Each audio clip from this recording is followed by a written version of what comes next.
Sabato 20 agosto, San Bernardo di Chiaravalle. È il 233esimo giorno dall'inizio dell'anno, ne mancano 133 alla fine.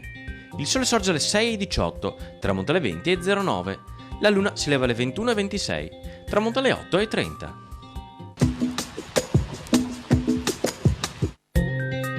La Repubblica di Venezia emana alcuni provvedimenti a tutela delle celebri cartiere trevigiane, da cui tutte le città venete ricavarono nel tempo la materia prima per codici e manoscritti.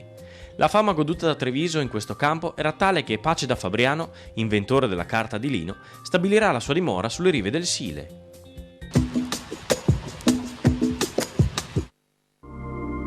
Le previsioni per domani. Condizioni di instabilità con nubi a tratti diffuse ma alternate a delle schiarite. Precipitazioni. Probabilità nel complesso della giornata medio-alta per fenomeni sparsi e intermittenti anche a carattere di rovescio o temporale, con pause più significativi nelle ore diurne e maggiormente in pianura. Temperature. Prevarrà un calo.